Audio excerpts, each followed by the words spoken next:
XR110 guys, as you can see, it's XR110 na malabilisan dati guys. Ito yung mga mahilig na matipid sa gas. Ito yung XRM ko.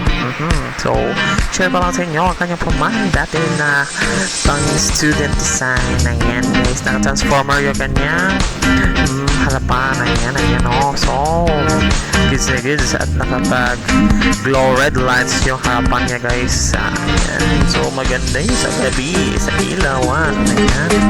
Pailig kasi kayo sa design. Ayan. So, yung likuran ng ating motor guys. May GB Plus at ayan o. Dalawang signal light na may ilaw at ayan, blinking light. So, yung ilaw na puti guys ay parang design lang yan guys. At sa giliran niya guys ay signal light guys. So, parang ilaw lang na elite design guys. So, ito naman yung ating crash light, yung ating mud guard guys. Kapag dumi yung daan, share ng XR110 mags guys. At naka-motard body kit na yan guys. Hindi na yung XR110 na stock dati guys. Ayan. So tubeless na rin to guys. Pang long ride guys. Sa mahilig mag long ride guys, mag tubeless kayo para makaka-uwi kayo ng mas maaga at mas safe. Kasi pwede nyo lang lagyan ng hangin habang bumabiyahe guys. At lagyan nyo ng temporary na nakapagharang sa hangin na lumalabas. Ayan. XR110 lang yan guys. So ito na ang ating motor 110 XRM dati 2017. So ito yung ating mga memories na nagamit natin sa biyahe. So yung motor dati guys, yung scooter life. Pero ngayon mahilig tayo sa motor mahilig tayo sa motor kahit anong iwas motor talaga sa isip natin. Kasi kung walang motor wala kang motor. So, maintenance guys, ito yung maintenance natin motor guys. Check up mo yung mga giliran mo guys. Kung may tumutulo, ayan, ayusin mo at lagyan mo ng bagong asite. At linisin mo guys. At yung may mga rust guys, tanggalin mo. At pinturahan mo ulit.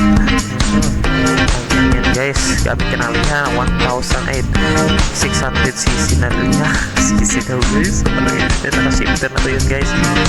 XR110 lang to guys. So, goods na yun yung motor ko. Ayan o. May wireless bluetooth. Ito yung guys, brake natin guys. At wireless everything na yung ating kanina guys.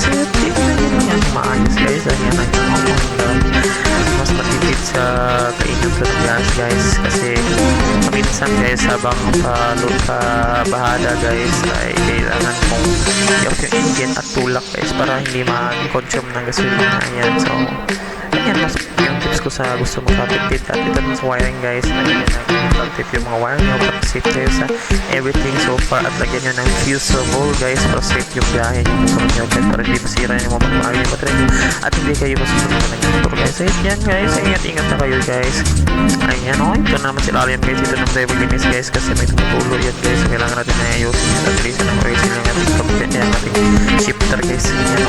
Shifting gear. Yan o. Tumutulo sa shifting gear. Kailangan natin ayusin. Heat tanks ko rin guys. Oh, ayan o. May lumalabas. So, yun lang guys. Enjoy!